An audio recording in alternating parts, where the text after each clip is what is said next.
ஓம் நம Sri யதிராஜாய Vivekananda சூரையே சச்சித் சுகஸ்வரூபாய சுவாமினே தாபஹாரினே. Respected Colonel, respected Wing Commander, and all other NCC top officials, and my dear young leaders, இது ஒரு அருமையான ஒரு தினம். இன்றைக்கி நம்ம இங்கே கொண்டாடுறது பர்த்டே ஆஃப் சுவாமி விவேகானந்தா. அவருக்கு 63 பிறந்தார், ஜனவரி 12. அப்படின்னா அவருடைய வயசு இப்போ என்ன, 164. நம்முடைய பர்த்டே நாம் மட்டும்தான் கொண்டாடுறோம், அதுவும் அப்பா அம்மாவோட செலவில் நம்ம கொண்டாடுறோம். அப்படி இருக்கும்போது நாம் போயிட்டால் நம்ம பர்த்டே யாருமே கொண்டாட மாட்டாங்க. அன்லஸ் நம்ம ரொம்ப கிரேட்டாக இருந்தால் கொண்டாடுவாங்க, இல்லை நோட்டோரியஸாக இருந்தால் கொண்டாடுவாங்க. தட்ஸ் ஆல், ரெண்டு தான். ஆனால் ஒருத்தருடைய பர்த்டே 164 என்ன இருக்காங்கங்கிறத பார்க்கணும். இப்போ நம்ம ரொம்ப அருமையாக இந்த போஸ்டர் பின்னாடி பாருங்கள், இம்பார்ட்டன்ட் ஒரு கேப்ஷன் இருக்குது. என்ன கேப்ஷன் அது சொல்லுங்கள் பார்க்கலாம் யாராவது. We the 100 of Vivekananda. What does it mean? அவர் 100 இளைஞர்களை கேட்டார். 100 இளைஞர்களுக்கு கொடுத்தா எனக்கு கிடைச்சா நான் இந்தியாவே மாற்றி காமிக்கிறேன் அப்படின்னு அவர் சொன்னார். 100 இளைஞர்கள்லாம் எப்படிப்பட்டவங்க அப்படிங்கிறத நம்ம கொஞ்சம் பார்க்கணும். இது எல்லாருமே oft quoted but hardly practised. அப்படி நம்ம பார்க்கும்போது 100 இளைஞர்கள் அப்படின்னா அந்த 100ங்கிறது யார்? இந்த 100 அப்படிங்கிறத அதோட அட்ஜெக்டிவ் நம்ம என்ன போட போகிறோம்? 100 ரீடரா, 100 லீடரா? நம்ம காலேஜில் படிக்கிறோம், நம்ம வெறும் ரீடரா, வெறும் படிக்கிறவங்க மட்டும்தானா, அல்லது தலைமை பண்பு பெறுபவர்களா? Reader one thing, leader is another thing. அப்போ அந்த ரீடர்லேருந்து நம்ம லீடராக மாறணும் அப்படின்னா ஒரு பரிணாம வளர்ச்சி, ஒரு எவல்யூஷன் நமக்குள்ளார ஏற்படணும். அந்த எவல்யூஷன் என்னங்கிறது நம்ம இன்றைக்கி கொஞ்சம் பார்க்கலாம். இந்த ஆடு சிங்கம் கதையெல்லாம் சொல்லிகிட்டு இருந்தாங்க, நெப்போலியன் பியூட்டிஃபுல்லாக சொல்லியிருக்கார். அது சுவாமி விவேகானந்தரும் அதே மாதிரி ஒரு கதை சொல்லியிருக்கார். ரொம்ப ட்ரெடிஷ்னல் கதை, உங்களுக்கெல்லாம் கொஞ்சம் பேருக்கு தெரிஞ்சிருக்கும். ஒரு ஆட்டு மந்தை இருந்தது, காடு. அங்கே ஒரு ஆட்டு மந்தை, நிறைய ஆடுகள் மேய்ஞ்சிக்கிட்டு இருந்தது. அந்த சமயத்தில் ஒரு கர்ப்பிணி சிங்கம், பெண் சிங்கம் வேகமாக அங்கே வந்தது. ஏதாவது இறை தேடுவதற்காக வந்து அது மேலே பாஞ்ச வேகத்தில் கீழே விழுந்து டெலிவரி ஆகிடுச்சு. சிங்கக்குட்டி பிறந்து விட்டது. என்னாச்சு, தாய் சிங்கம் செத்து விட்டது. செத்த உடனே என்னாச்சு, அப்படியே கிடக்குது. சிங்கம் எல்லாம், ஆடுங்கள்லாம் ஓடிக்கிட்டு இருக்குது, சிங்கம் அப்படியே செத்து கிடக்குது. குட்டி சிங்கம் மட்டுமே பிரசவத்தில் அப்படியே வெளியில் வந்து அப்படியே கிடக்குது. அந்த சமயத்தில் கொஞ்சம் நேரம் பார்த்து மற்ற ஆடுகள் எல்லாம் அங்கே வந்து அந்த சிங்கக்குட்டியை பார்க்குது. பெருசு செத்து போச்சுன்னு தெரிஞ்ச உடனே இந்த சிங்கக்குட்டியெல்லாம் கொஞ்சம் பார்த்து நல்லபடியாக வளர்க்க ஆரம்பித்தது. அது என்ன கொடுத்துருக்கோம்? ஆட்டுப்பால் தானே கொடுத்துருக்கோம். வேறு என்ன கொடுத்துருக்க முடியும்? மாமிசம் கொடுக்க முடியாது, இறைச்சி கொடுக்க முடியாது. அதனால் என்ன செஞ்சது? புல்லை கொடுத்தது. அந்த சிங்கக்குட்டி எது சாப்பிட்டது? ஆட்டுப்பாலை சாப்பிட்டது. அதே மாதிரி புல்லை சாப்பிட்டது. சாப்பிட்டு என்னாச்சு? வெளி தோற்றத்தில் சிங்கமாக இருந்தது, ஆனால் உள்ளே அது என்னவாக தன்னை கருதி கொண்டது? ஆடு அப்படின்னு. நீங்கள் அந்த ஆடு அழகான தமிழ் வார்த்தை அது பாருங்கள். ஆடுன்னா நவுனும் உண்டு, வெர்பும் உண்டு. ஆடுன்னா ஒரு ஷீப், ஒரு கோட் அப்படின்னு சொல்லுவோம். ஆடு அப்படின்னா நான் என்ன டியூன் போட்டாலும் நீ ஆடு அப்படின்னு இந்த குரங்காட்டம் ஆடுவாங்களே, அது மாதிரி ஒரு குச்சி வச்சுக்கிட்டு ஆடு அப்படின்னு யார் என்ன சொன்னாலும் செய்யக்கூடிய ஒரு மந்த புத்தி மிருகம். அது மந்த புத்தி மிருகம். அதனால் என்ன ஆகுது? ஆடு. இந்த சிங்கக்குட்டி அப்படியே வளர்ந்தது, கொஞ்சம் கொஞ்சமாக வளர்ந்தது.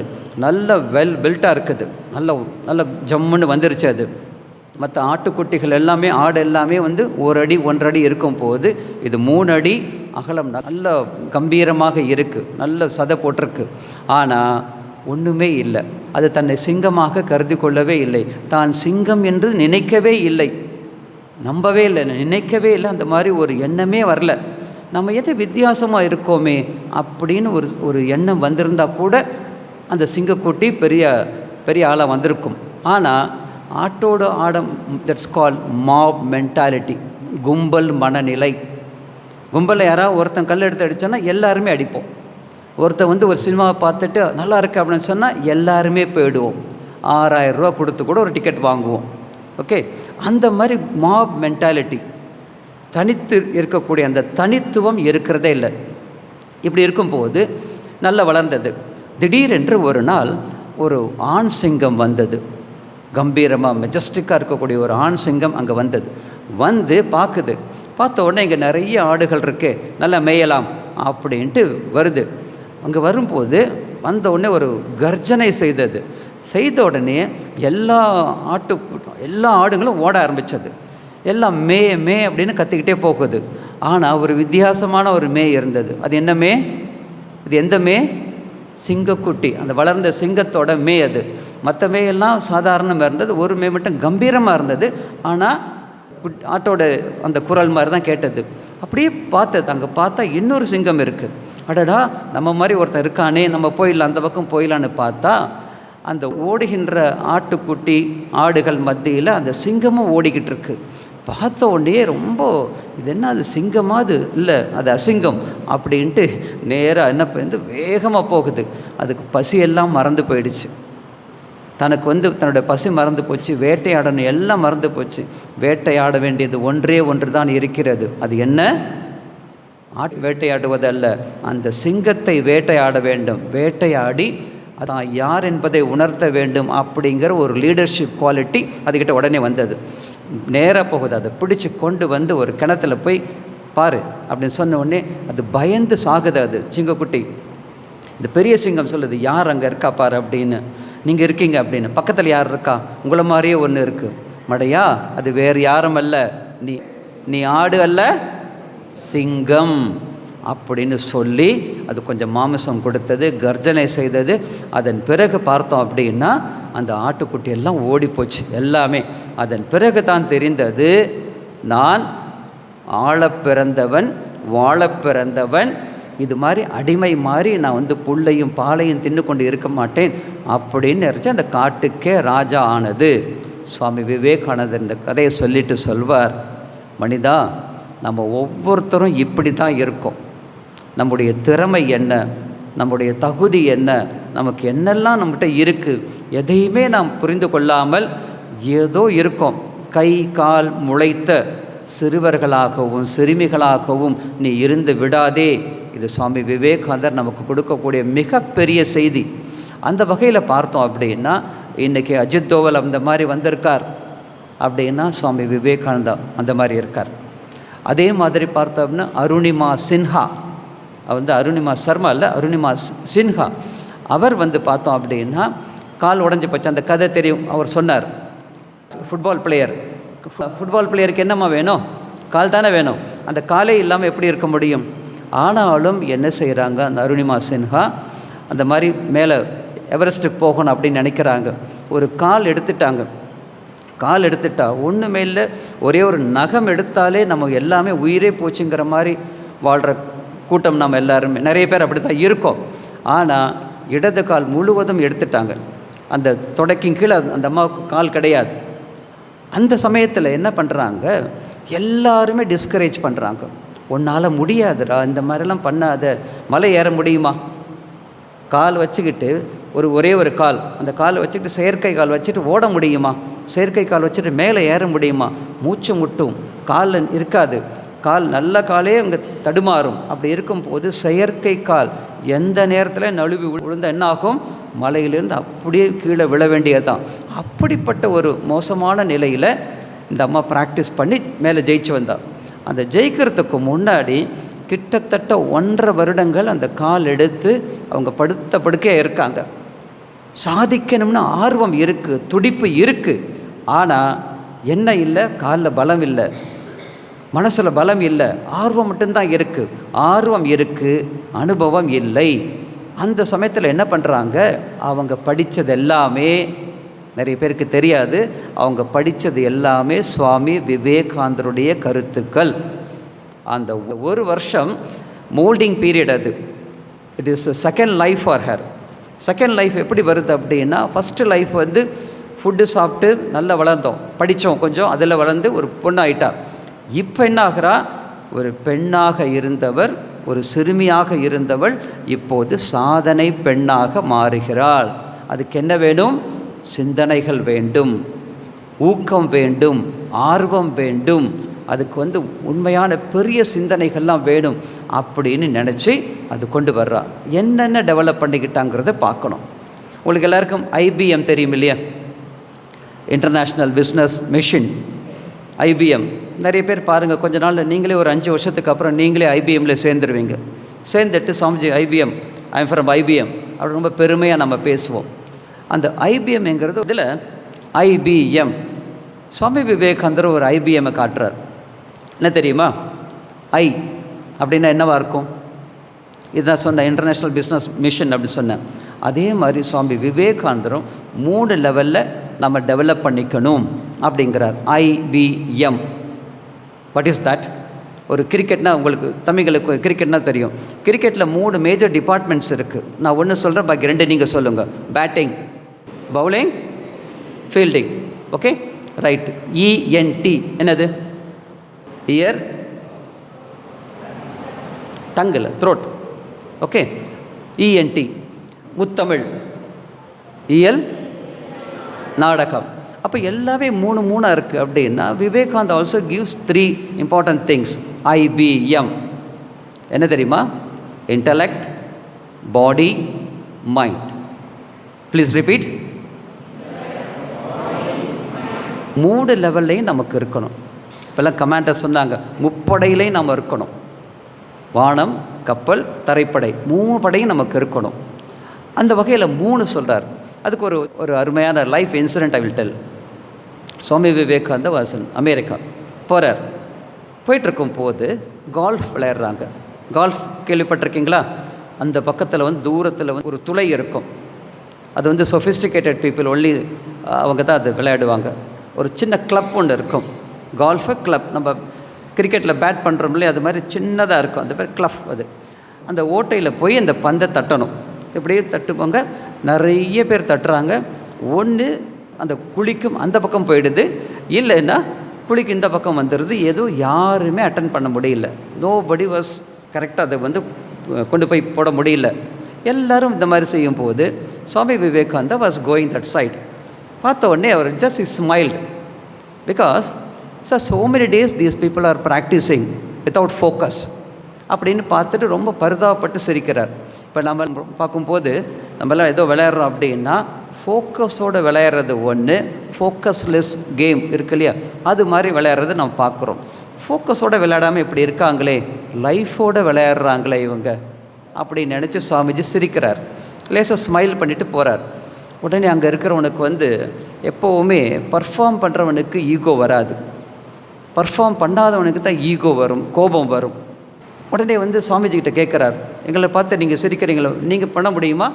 Month after months we are practising but we are not able to hit to can you do this அப்படின்னு கேட்குறாங்க. சுவாமி விவேகானந்தன சாதாரண பர்சனாக என்ன, ஆர்டினரி பர்சனுக்கு சேலஞ்ச் வந்துச்சுன்னா பயப்படுவாங்க. எக்ஸ்ட்ராடினரி பீப்புளுக்கு சேலஞ்ச் வந்துச்சுன்னா தே ரிசீவ் ஜென்ட்லி. ஓகே அப்படிங்கிறாங்க, கொடு அப்படிங்க. இவர் நினச்சாங்க இவருக்கு தெரியாது, ஒன்றும் ஆட முடியாது அப்படின்னு நினச்சிக்கிறார். சுவாமிஜி அந்த கிளப் எடுத்துக்கிறார். அந்த பேட் மாதிரி இருக்கிறது, ஸ்மால் பேட், டென்னிஸ் பேட் மாதிரி இருக்கும், கீழே ஒரு வேறு மாதிரி இருக்கும். அது அப்படியே எடுத்துக்கிறார். பார்க்குறார். அப்படியே பார்த்துட்டு அங்கே அவ்வளோ தூரம் இருக்குன்னு வச்சிங்களேன், இங்கே பார்க்குறார். பார்த்துட்டு கை இப்படி கொஞ்சம் பண்ணிக்கிறார். அப்படியே டிஸ்டன்ஸ் அளந்துக்கிறார். அப்படியே பார்த்துட்டு அப்படியே சொல்கிறாங்க, நீங்கள் மட்டும் ஒன் கோலை நீங்கள் அடிச்சிட்டிங்கன்னா we will give you $10 அப்படின்னு சொல்கிறாங்க. ஓ, $10 தோஸ் டேஸ் $10 அப்படின்னு ரொம்ப பெரிய இந்தியன் மணி அது. அப்படியே பார்க்குறார். சரி அப்படிங்கிறார். என்ன இது, 1 ஸ்ட்ரோக்கில் அடிக்கணும், நம்பர் 1. செகண்ட் என்னன்னா $10. சுவாமிஜி ஓகே அப்படின்ட்டு அப்படியே பார்க்குறார்.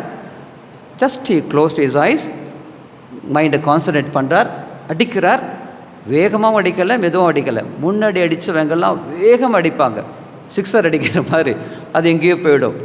சில பேர் அடிக்கிறாங்க, மெதுவாக அடித்தா அங்கே போயிடும் அப்படின்னு. மெதுவாக போனால் இங்கேருந்து அங்கே தான் நிற்கிது. This is the condition. Swami விவேகானந்தர் டுக் தட் கிளப், அப்படியே ஒரே அடி அடித்து பார்த்து டக்குன்னு அடிக்கிறார். இன் 1 கோ அந்த பால் கரெக்டாக அந்த பிளேஸில் போய் அங்கே உட்காந்தது, அந்த பள்ளத்தில் போய் உட்காந்துருச்சு. எல்லாருமே கை தட்டினாங்க. தட் உடனே Swamiji you are a great man, you are a yogi, that's why you could achieve all these things அப்படின்னு சொன்ன உடனேயே சுவாமி விவேகானந்தா செட் நோ, அதனால் கிடையாது.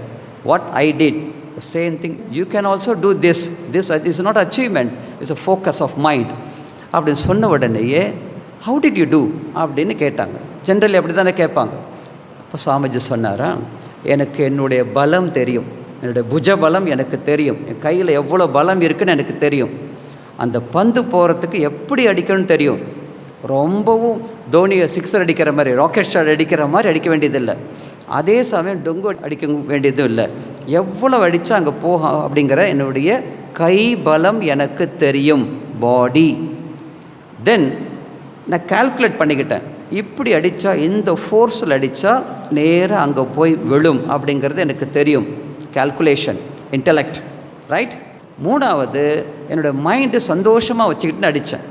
எப்படி, என்ன சந்தோஷம்? எவ்வளோ டாலர் கொடுக்குறேன்னு சொன்னாங்க? எவ்வளோ டாலர்ஸ்? $10. அமெரிக்கன் டாலர்ஸ் $10 வந்துச்சுன்னா நான் என்னுடைய நாட்டுக்கு அனுப்புவேன், நாட்டில் இருக்கிற நிறைய பேருக்கு ஹெல்ப் பண்ணலாம் அப்படின்னு $10 கிடைக்க போகுது அப்படின்னு என்னோடய மனசை சந்தோஷமாக வைத்து கொண்டேன். அப்போ மனசு சந்தோஷமாக வச்சு பீஸ்ஃபுல்லாக வச்சுக்கிறது நம்பர் 1. நம்பர் 2, செகண்ட் பாடியை எந்த அளவுக்கு எக்யூப்டாக வச்சுக்கிறேன், 2வது. 3வது இன்டலெக்டோட கால்குலேஷன் கரெக்டாக இருக்கான்னு பார்த்தார். இந்த 3மே IBM ஃபார்முலா ஆஃப் விவேகானந்தா. இது நம்முடைய இங்கே இருக்கக்கூடிய cadets, today's cadet, tomorrow's leaders எல்லாருக்குமே அது வேணுமெங்கிறது ரொம்ப ரொம்ப முக்கியம். நீ ஆடு அல்ல சிங்கம் அப்படின்னு சொல்லும் போது எந்த அளவுக்கு இருக்குன்னா, இந்த 3ஐயும் யார் டெவலப் செய்கிறாங்களோ அவங்களுக்கு அது வரும். இது டெவலப் ஆகாமல் இருக்கே நம்மக்கிட்ட, என்ன பண்ணுறது? இந்த மாதிரி நமக்கு தெரியுது, நம்ம சிங்கம்ங்கிறது தெரியுது, but we are not able to come out, we are not able to understand that. Swami Vivekananda is calling. First thing என்னன்னா, you can do, all power is within you, you can do anything and everything. The beautiful sentence. ஒரு சின்ன அந்த மந்திரத்தை சொல்லாமா தம்பிங்களா? கொஞ்சம் நிமிர்ந்து உட்காருங்க. You are all cadets, ordinary. அப்படி கொஞ்சம் அப்படியே ஃபோக்கஸ் பண்ணுங்கள் மைண்டை. நான் ரிப்பீட்னா எல்கேஜி யூகேஜி நினச்சிட்டு சொல்லலை. ரிப்பீட் பண்ணும்போது வாட் எவர் வில் லிசன், நம்ம வாய் சொல்கிறத நம்ம காது கேட்டுச்சுன்னா அது நம்முடைய சப்கான்ஷியஸ் மைண்டில் போய் சேரும். இதை பற்றியெல்லாம் நம்முடைய டாக்டர் கலைமகள் சொல்ல போகிறாங்க உங்களுக்கு அடுத்தது, பியூட்டிஃபுல்லாக சொல்லுவாங்க அவங்க. அப்போது அதனால் we will receive this as ஒரு மெசேஜாக நம்ம இது பண்ணிக்கலாம். இந்த காதில் வாங்கி பிரெயின்லையும் நம்முடைய ஹார்ட்லையும் நம்ம இது பண்ணிக்கலாம். Please repeat. All power is within you. You can do anything and everything. இது சுவாமி விவேகானந்தர் சொல்லுது. உன்னால் எதையும், எல்லா சக்தியும் உன்னிடம் இருக்கின்றன, நீ எதையும் சாதிக்க முடியும். Beautiful 2 words, anything and everything. Anything அப்படின்னா திடீர்னு இப்போது யாராவது ஒருத்தங்க இந்த சேர் எல்லாம் கொஞ்சம் க்ளீன் பண்ணுங்க அப்படின்னா கடன்னு க்ளீன் பண்ணிவிடுவாங்க. எவ்ரிதிங் அப்படின்னா அதே பர்சனை இந்த புக்கு இருக்குது, இந்த புக்கை இதில் புக்கு படித்து பார்த்துட்டு ஜிஸ்ட் எடுத்து கொடு அப்படின்னா, என்ன இருக்குது சென்ட்ரல் தீம் என்னன்னு சொல்லு அப்படின்னா அதுவும் செய்ய ரெடியாக இருக்கணும். Anything particular work, everything, whatever you give he will excel in that. அது 2 quality Swami Vivekananda wants from our youngsters. அதனால் எது நமக்கு தடையாக இருக்குங்கிறத நம்ம பார்க்கணும். ஃபஸ்ட்டு ஃபோக்கஸ் அப்படின்னு சொன்னேன். ஃபோக்கஸுக்கு சுவாமி விவேகானந்தோட லைஃப்லேருந்து நிறைய விஷயங்கள் இருக்குது. 2வது மிக முக்கியமாக நமக்கு ஹெசிடேஷன் ஒன்று இருக்குது. தயக்கம், மயக்கம், பயம். நிறைய பேருக்கு தெரியும், விஷயங்கள் தெரியும். எல்லாருமே உங்களில் இருக்கக்கூடிய அந்த தம்பியோட இங்கிலீஷ் பார்த்தீங்கன்னா எக்ஸலண்ட்டாக பேசுகிறார். இத்தனைக்கும் சுரேஷ் சார் சொன்னார், இப்போ தான் சொன்னார், வந்ததுக்கப்புறம் தான். Ashish after coming over here just not all you have compare பண்ணணும் அப்படின்னு இம்மீடியட்டாக எஸ் ஐ கேன். அந்த ஐ கேன், ஷிவ்கேரோட ஒரு புக் இருக்குது, ஐ கேன் அப்படின்னு ஒரு book, beautiful book, I can அப்படிங்கிறது. அப்போ என்ன ஆகுதுன்னா அந்த இது ஐ கேன் அப்படிங்கிறது என்னால் பண்ண முடியுது. That is the main thing. ஏன் நமக்கு முடியல அப்படின்னா, ஃபோக்கஸ் ஏன் வரலன்னா ஹெசிடேஷன், பயம், ஏதாவது சொல்லிடுவாங்களோ, தப்பாக போயிடுமோ அப்படிங்கிற அந்த பயம்தான் நமக்கு நம்முடைய லைஃப்பை அப்படியே பாழாக்குது. 2 இன்சிடென்ட்ஸ் நான் சொல்லி நிறைவு செய்கிறேன். சாம் மேனக்ஸா உங்களுக்கெல்லாம் தெரியும், field marshal Sam Manekshaw. Tall person, within and without, ரெண்டுலேயும், அகத்துலேயும் பெரிய ஆள், புறத்துலேயும் பெரிய ஆள். நல்ல ஜம்முன்னு இருப்பார், சியர்ஃபுல்லாக இருப்பார், கண்டிப்பாக இருப்பார், ரொம்ப நல்லா இருப்பார். அவரோட லைஃப்பில் ஒரு பியூட்டிஃபுல் இன்சிடெண்ட் நான் படித்தேன். என்ன ஆகுது, இந்தியா பாகிஸ்தான் வார் நடந்துகிட்ருக்கும் போதே என்ன பண்ணுறாங்க, நிறைய பேர் குண்டடிப்பட்டு அப்படியே படுக்க இருக்காங்க. நிறைய பேர் ஹாஸ்பிட்டலில் அப்படியே படுத்திருக்காங்க. 2 குண்டு பாஞ்சவங்க, கால் போடவங்க, தலையில் குண்டு பாஞ்சவங்க, இங்கே பட்டவங்க, அங்கே பட்டவங்க, எல்லோரும் வரிசையாக இருக்காங்க. Field marshal you could give time to visit all the jawans. அங்கே போகிறார், ஒவ்வொருத்தரையும் பார்த்துக்கிட்டே போகிறார். ஹாஸ்பிட்டலில் எல்லோரும் படுத்திருக்காங்க. சில பேர் ரொம்ப முடியாமல் படுத்திருக்காங்க, சில பேர் நடுங்கிக்கிட்டு இருக்காங்க, எல்லாமே இப்படி படுத்திருக்காங்க. அப்படியே ஒவ்வொருத்தராக பார்த்துட்டு ஹி வாஸ் கன்சோலிங் எவ்ரிபடி, தைரியமாக இரு அப்படிலாம் சொல்லிகிட்டே போகிறார், தட்டி கொடுக்குறார். ஃபீல்டு மார்ஷலே வந்துட்டார் அப்படின்னு அவ்வளோ ஒரு சந்தோஷம் அவங்களுக்கு. அந்த கஷ்டத்தையே அவங்க மறந்தாங்க. அப்படியெல்லாம் இருந்தது. கால் போயிருக்கோம், ஆனாலும் ஃபீல்டு சாம் மேனக்ஸா விசிட்டட் மீ அப்படிங்கிற ஒரு பெருமை அவங்களுக்கு இருந்தது. அப்படியே போகும்போது ஒரு ரூமில் ஒருத்தர் ஒரு குண்டு அடிபட்டிருக்கார் காலில். அதுவும் காலில் தொடக்கும் கீழே காலில் அடிபட்டிருக்கு, ஒரே ஒரு குண்டு. ஆனால் அந்த ஜவான் வாஸ் க்ரைங் லைக் எனிதிங். ஐயோ ஐயோ அப்படின்னு கற்றுக்கிட்டே இருக்கார், ரொம்ப அப்படியே கற்றுக்கிட்டு இருக்கார். இவருக்கே கேட்குது, what is that? Field marshal கேட்டார், வாட் இஸ் தட் அப்படின்னா, இல்லை அங்கே ஒருத்தருக்கு குண்டு பட்டிருக்கு அப்படின்னு. எத்தனை குண்டு பட்டிருக்குன்னு? ஒரே ஒரு குண்டு பட்டிருக்கு. உடனே பார்க்குறார், ஒரு குண்டு பட்டதுக்கு இப்படி அழுகுறான். நேராக அங்கே போகிறார். அங்கே போன உடனே அப்படியே பார்க்குறார். Young man, what happen to you? அது வீடியோ கூட இருக்குது. Young man, what happen to you அப்படின்னு கேட்குறார். ஸோ இந்த மாதிரி குண்டு அடிபட்டுருச்சு அப்படின்னு அப்படி அழுகுறார். தாங்க முடியல, வலி தாங்க முடியல அப்படின்னு திரும்ப திரும்ப அழுகுறார். இவ்வளோ பெரிய ஜென்டில்மேன் வந்திருக்கார், இவ்வளோ பெரிய கேப்டன், இவ்வளோ பெரிய ஒரு என்ன லெஜண்ட் வந்திருக்கார் நம்ம பார்க்குறதுக்கு அப்படின்னு கூட இல்லாமல், வெக்கமே இல்லாமல், that is the right word, வெக்கமே இல்லாமல் அழுதுகிட்டு இருக்கார். அந்த சமயத்தில் அவர் சொன்ன ஒரு கன்சோலேஷன், அவர் ஆறுதலாக சொன்னாராம், பரவாயில்லப்பா, நீ என்ன பண்ணுறது, நீ ஒரு சாதாரண ஜவான் தான், சாதாரண ஒரு ஜவான். ஒரு குண்டு பட்டதால் நீ ஜவானாக தான் இருக்க. என்ன மாதிரி ஒரு 9 குண்டு உடம்புல பட்டு தாங்கி நின்று உயிரோடு நின்று இப்படி நல்ல தைரியமாக நின்னா நீ என்ன ஆயிருப்ப? Field marshal ஆயிருப்ப. ஒத்த குண்டுலே நீ இவ்வளோ அழுகுற அப்படின்னா 9 குண்டு தாங்கி நின்னா என்ன ஆயிருக்க முடியும்? ஃபீல்டு மார்ஷல் ஆயிருக்க முடியும். ஒரு புவர் கை அப்படின்னு சொல்லிட்டு போனாராம். அப்போது என்னன்னா, 9 குண்டு யார் வலியை தாங்குகிறார்களோ அவர்கள்தான் வழியை காட்ட முடியும். ரைட்? அந்த மாதிரி பொறுப்புகள் வரும்போது, சுமைகள் வரும்போது, விவேகானந்தருடைய கருத்துக்களின்படி, பிறரது சுமையை உன் தோள்கள் சுமக்காத போது நீ சுமப்பது உன் சவத்தை தான். உன் சவத்தையே நீயே சுமக்கிற மாதிரி அப்படின்னு சுவாமி விவேகானந்தர் சொல்வார். பிறருக்காக வாழ்பவர்களே உண்மையில் வாழ்பவர்கள், மற்றவர்கள் எல்லாம் செத்தவனுக்கு சமம். அப்படின்னா நாம் எந்த அளவுக்கு ஸ்பிரிட் நம்ம எடுத்துக்கணும். ஒரு சர்வீஸ் வரும்போது எந்த மாதிரியான சிந்தனைகள் இருந்துச்சுன்னா நாம் ரொம்ப நல்லா சேவை செய்ய முடியும்.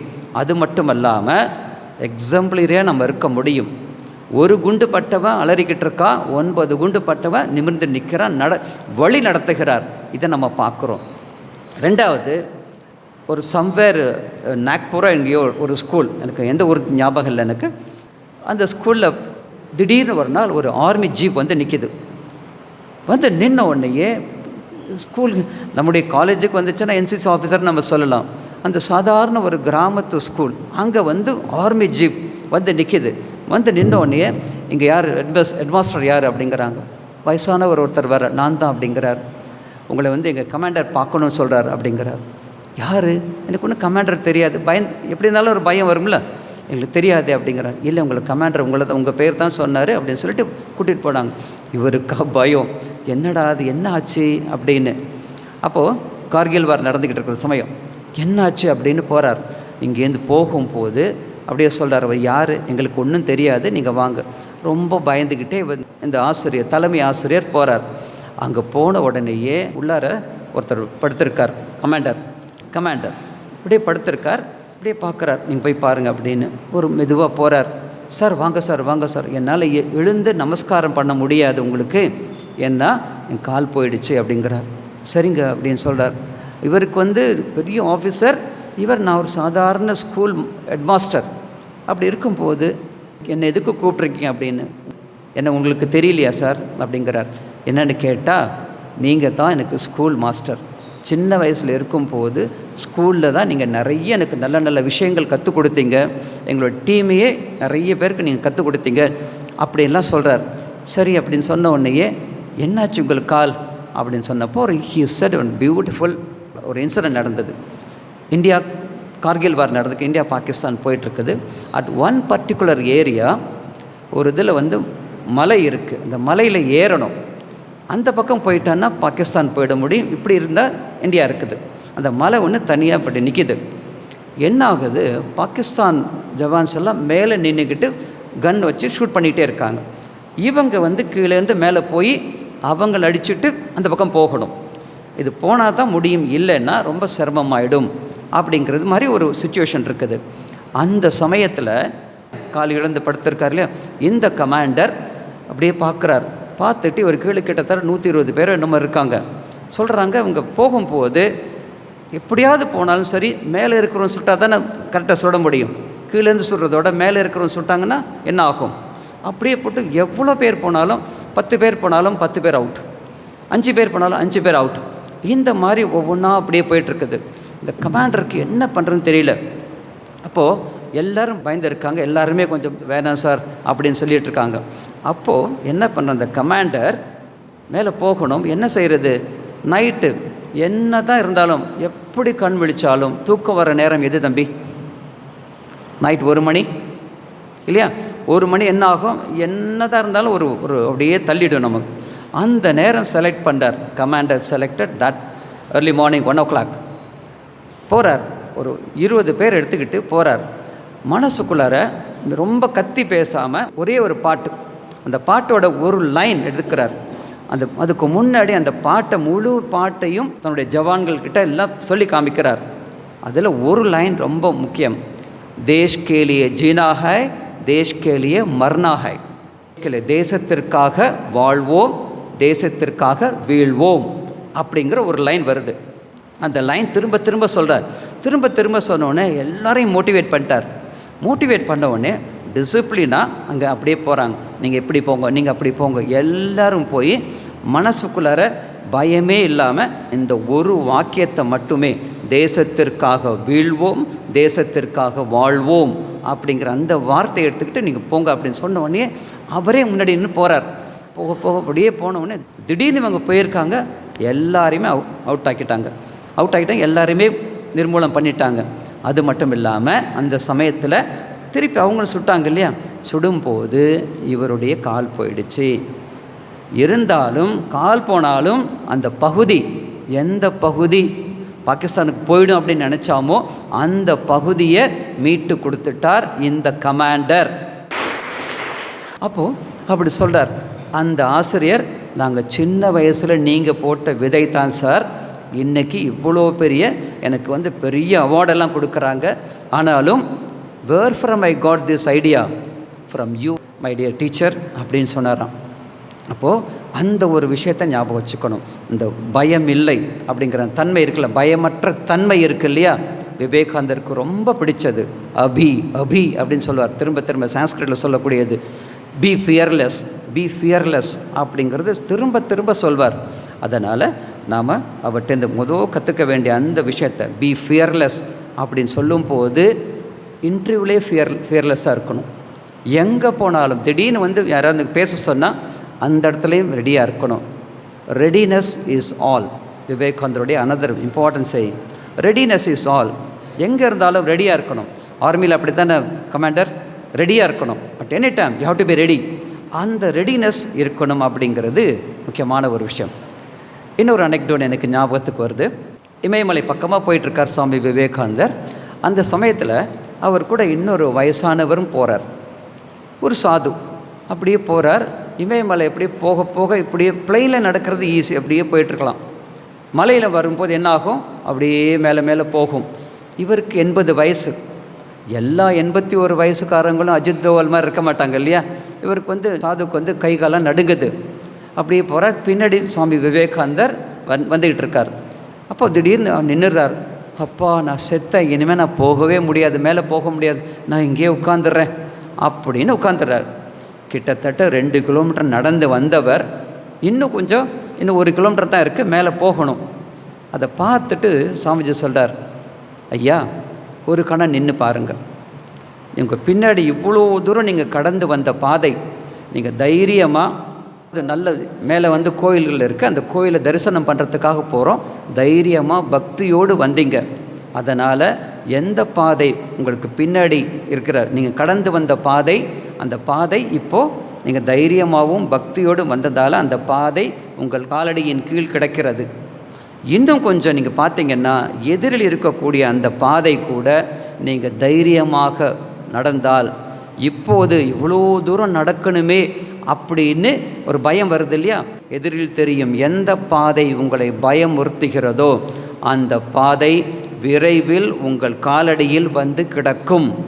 வேண்டியது, செய்ய வேண்டியது எல்லாமே தைரியமாக நடக்கணும், துணிச்சலோடு பயணத்தை தொடர வேண்டும், கொஞ்சம் ஓய்வு எடுத்துங்க அப்புறம் போங்க அப்படின்னு சொல்கிறார். அப்படி சொன்ன உடனேயே இன்னொரு சாது கடன் நடக்க ஆரம்பித்தாராம். அப்போது ஐயப்பன் சபரிமலைக்கு எத்தனை பேர் போயிருக்கீங்க தம்பிங்களா? சபரிமலைக்கு யாராவது போயிருக்கீங்களா? Very good. ஒரு பாட்டு இருக்கு இல்லையா, கல்லும் முள்ளும் காலுக்கு மெத்தை. அப்போது அந்த மாதிரி இருக்குது. அது நீங்கள் அதை பாடாமல் போனோம்னா, வெறும் சும்மாவே போனோம்னு வச்சுக்கோ, ஏதோ பேசிக்கிட்டே இல்லை. ஒரு ஆர்மி ஜவான் ஒரு என்சிசி நடக்கும்போது நடையிலேயே இவ்வளோ கவனம் வச்சாங்க தெரியுமா? உங்களுக்கு தெரியுமா, ஒரு காலத்தில் வந்து பிரிட்டிஷ் நம்ம ஆண்ட போது கிராமத்து பசங்கள் எல்லாம் ஆர்மியில் சேர்த்துருவாங்க. அவன் லெஃப்ட் ரைட் சொல்ல தெரியாது அவனுக்கு. எது லெஃப்ட்டுன்னா கரெக்டாக வலது காலை வச்சுருவான், ரைட் அப்படின்னா கரெக்டாக இதை வச்சுருவான். சொல்லி அவனுக்கு அழுத்து போச்சு. அதனால் என்ன தெரியுமா பண்ணால், ஒரு இது இருக்கு இல்லையா, தென்னை ஓலை இருக்குது இல்லையா, தென்னை ஓலை வலது காலில் கட்டிட்டான். பூட்ஸில் வலது கால் தென்னை ஓலை இருக்குல்லாமா, அதை அப்படியே கட்டிட்டான். ஒரு சின்ன கல் ஒன்று, அந்த கல் வந்து இடது காலில் கட்டிட்டான். என்ன தெரியுமா சொன்னாங்க, லெஃப்ட் ரைட் அப்படின்னா அவன் நடக்க தெரியல, தப்பாக போடுறான். ஒருத்தர் லெஃப்ட்னா எல்லாருமே லெஃப்ட் தானே இருக்கணும். இவன் என்ன பண்ணா, இப்படி சரியாக வராது, இவங்களுக்கு வந்து சொன்னால் புரியாது, இந்த அடிமை ஜனங்களுக்கு சொன்னால் புரியாது அப்படின்ட்டு என்ன தெரியுமா சொன்னால், ஓலக்கால் சீலக்கால். சீலைன்னா அந்த இது ஒரு சின்ன ஒரு இது மாதிரி இருக்கும், கல் மாதிரி இருக்கு இல்லையா, அது சீலை. அது ஓலக்கால் சீலக்கால் அப்படியே போனாங்களா அவங்க. அந்த மாதிரிலாம் சொல்லாங்க. பிரிட்டிஷ்காரன் நம்மளை அந்த அளவுக்கு முட்டாள்னு நினச்சி இதெல்லாம் செஞ்சுருக்கான். நம்ம ஆளுங்கள் அந்த மாதிரி நினச்சிருந்தாங்க. என்ன காரணம், இம்மென்றால் சிறைவாசம், ஏனென்றால் வனவாசம் அப்படிங்கிற அந்த ஒரு பயமுறுத்தலையே நம்ம வச்சுருந்தாங்க. நீ ஆடுதான்ப்பா, நீ சிங்கம் கிடையாதுப்பா அப்படின்னு தான் நமக்கு எல்லாரும் சொல்லிட்டு வந்தாங்க. சுவாமி விவேகானந்தா கேம். அவர் வந்து தான் சொல்கிறார், நீங்கள் எல்லாருமே சாதிக்க பிறந்தவர்கள். சுவாமி விவேகானந்தர் சொல்கிறார், நீ சாதிக்க பிறந்தவன் என்பதை நம்பு, நீ பலவீனன் என்பதை நம்பி விடாதே. என்ன ஒரு அருமையான விஷயம். நீ சாதாரண மனுஷனாக இருக்கலாம். எங்கள் அப்பா வந்து ஒரு ஆட்டோ டிரைவர் தானே, எங்கள் அப்பா ஒரு கூலி தொழிலாளர் தானே, எங்கள் அப்பா ஒரு பொட்டி கடை வச்சுருக்காரு, எங்கள் அப்பா ஒரு மெக்கானிக் தானே, எங்கள் அப்பா ஒரு சாதாரண ஒரு டாக்ஸி டிரைவர் தானே, அதெல்லாம் செகண்டரி. ஜஸ்ட் இமேஜின், காலையில் நம்முடைய அப்துல் கலாம் ஐயா என்ன போட்டார், காலையில் 6 o'clock அவர் புக் எடுக்கிறதுக்கு முன்னாடி அவர் பேப்பர் பார்ப்பார். எதுக்கு? அவர் போய் வீடாக பேப்பர் போட்டிருக்கார். நம்முடைய பிரைம் மினிஸ்டர் ஏதாவது டீ கடை வச்சு டீ விற்றுருக்கார். அப்படின்னா எப்படி இருக்குது, என்ன வாய்ப்பு. நம்ம எங்கே இருக்கோம் அப்படிங்கிறது செகண்டரி, நாம் எங்கேருந்து எங்கே போகணும் நினைக்கிறதா இம்பார்ட்டன்ட் திங். அதை சொல்கிறதுக்காக தான் நாம் சுவாமி விவேகானந்தருடைய இந்த பிறந்த தினத்தை கொண்டாடுகிறோம். மற்றவர்கள் எல்லாருமே சாதாரண மக்கள் பிறந்த தினத்தை கொண்டாடணும் அப்படின்னா கேக்கு வெட்டுவாங்க, கோழி வெட்டுவாங்க, ஆடு வெட்டுவாங்க, அப்படி தானே வெட்டுறாங்க, வெட்டி சாப்பிட்டுட்டே இருக்காங்க. ஆனால் விவேகானந்தர் தன்னுடைய பர்த்டே கொண்டாடணும்னா அவர் எதை வெட்டுவார்னா, நம்மிடம் இருக்கக்கூடிய சோம்பலை வெட்டுவார். நம்மிடம் இருக்கக்கூடிய ஸ்ரத்தையின்மையை வெட்டுவார், நம்மிடம் இருக்கக்கூடிய சுறுசுறுப்பின்மை அதை வெட்டுவார், அறியாமை அதை வெட்டுவார். இதெல்லாம் வெட்டி சாய்ச்சி நம்மளை அப்படியே ஒரு புடம் போட்ட தங்கமாக மாற்றுவார். இதனால தான் நம்ம சுவாமி விவேகானந்தருடைய பர்த்டேயை நம்ம கொண்டாடுறோம். நான் மறுபடியும் ரிப்பீட் பண்ணுறேன். We the 100 of Swami Vivekananda. அப்படின்னா என்ன அர்த்தம்? அந்த வி 100 அப்படின்னா 100ஓட அட்ஜெக்டிவ் என்ன? 100 நம்பரா? இப்போ 104 கூட இருக்குதுன்னு நினைக்கிறேன் நான். இப்போ 104 இருக்குது. அந்த 100 முக்கியம் இல்லை. 100 அவர் எப்படிப்பட்ட 100 எதிர்பார்த்தார்? தேஷ் கே லியே ஜீனா ஹை, தேஷ் கே லியே மர்னா ஹை. அந்த மாதிரி மனிதர்களை நாம் எதிர்பார்க்குறோம். விவேகானந்தர் அதை தான் எதிர்பார்க்குறார். இன்னொருத்தர் எப்படி இருக்கார்? ஒரு குண்டு பட்டுட்டு இப்படி இருக்கியப்பா, 9 குண்டு பட்டிருந்தா நீ பெரிய ஆள் ஆயிருப்ப அப்படின்னு எவ்வளோ 9 குண்டு தாங்கியவர் எப்படி பேசினார், அதை பார்க்கணும். ஸோ அதனால் அப்படிப்பட்ட மனிதர்களை நமக்கு வேணும். என்சிசியில் எனக்கு ரொம்ப பிடிச்சது என்னென்னா, நான் கற்றுக்கிறது என்னென்னா டீம் ஸ்பிரிட். டீம் என்ன ஸ்பெல்லிங் சொல்லுங்கள் பார்க்கலாம். அதில் இல்லாத ஒரு வார்த்தை, ஆனால் அது நமக்குள்ளார இருக்க. நம்ம எல்லாத்துக்கும் அதான் சொல்லிகிட்டு இருக்கோம். மைக்கேல் ஜோர்டன் அப்படின்னு ஒரு பெரிய ஒரு பேஸ்கெட் பால் பிளேயர், ஃபென்டாஸ்டிக்கான பிளேயர் மைக்கேல் ஜோர்டன். அவர் பார்த்தேன்னா அவருடைய டிஷர்ட்டில் 23ன்னு தான் போட்டிருக்கும் எப்போவுமே. 23ன்னா ஜோர்டன் நம்பர் அப்படின்னு சொல்லுவாங்க, லக்கி நம்பர்னு சொல்லுவாங்க. அவர் பார்த்திங்கன்னா எந்த டீமாக இருந்தாலும் சரி, எதிரில் எந்த டீம் அதை பற்றி கவலையே பட மாட்டார். நல்ல ஃபஸ்ட் கிளாஸ் ஆடுவார். ஆடும்போது எல்லாம் பேஸ்கெட் பால் கோல் எல்லாம் போட்டு பியூட்டிஃபுல்லாக நல்லா ஆடுவார், பவர்ஃபுல்லாக ஆடுவார். அப்படி ஆடும்போது எல்லாருமே mister Jordan, because of you only we got the cup அப்படின்னு சொல்லும்போது அவர் சொல்வார், என்னுடைய தனிப்பட்ட இண்டிவிஜுவல் எஃபர்ட் கிடையாது, நானும் அங்கே இருந்தேன். அவர் சொல்லிவிட்டு ஒரு ஃப்ரேஸ் சொல்வார், அது எங்களோட டீம் தான் ஜெயிச்சது அப்படிங்கிறாங்க. இப்போ கூட பார்த்தீங்கன்னா இந்தியன் ஜெயிக்கும் போது அவர் டீம் டிட் வெல் அப்படிம்பாங்க. அது விராட் கோலி மட்டுமே அடிச்சிருப்பான், 200 அடிச்சிருப்பான். ஆனால் விராட் கோலி நல்ல வளர்றவனாக இருந்தால் என்ன சொல்லுவான் அப்படின்னா, மை டீம் ஸ்பிரிட் அப்படிங்கிறதான் சொல்வார். மைக்கேல் ஜோர்டன்ட்ட இப்படி சொல்லும்போது அவர் டீம் அப்படின்னு சொல்வார். ஓ, டீம் இருந்தாலும் பரவாயில்ல, நீங்கள் தான் அதில் முக்கியம் அப்படிம்பாங்க. Then he said, there is no I in team. பியூட்டிஃபுல்லா? தேர் இஸ் நோ ஐ, நான் என்ற அகங்காரம், நான் தான் ஜெயித்தேன். There is no I in team. ஆனால் there is I in win அப்படிம்பார். வின் என்ன ஸ்பெல்லிங்? WIN. வின், அதில் நாம் இருப்போம். டீம் அப்படின்னா இண்டிவிஜுவலுக்கு முக்கியத்துவம் கிடையாது, ஸ்பிரிட்டுக்கு தான் அங்கே முக்கியம். வின் வரும்போது எஸ் ஐ ஆல்சோ கான்ட்ரிபியூட்டட் அப்படின்னு அந்த இது வருமா. ஸோ அதனால் நமக்கு கற்றுக்க வேண்டியது ஒரு டீம் அப்படின்னா ஒபீடியன்ஸ், எஃபிஷியன்சி, கமாண்டர் சொன்ன மாதிரி எஃபிஷியன்சி, எஃபெக்டிவ்னஸ் எல்லாமே நமக்கு வேணும்.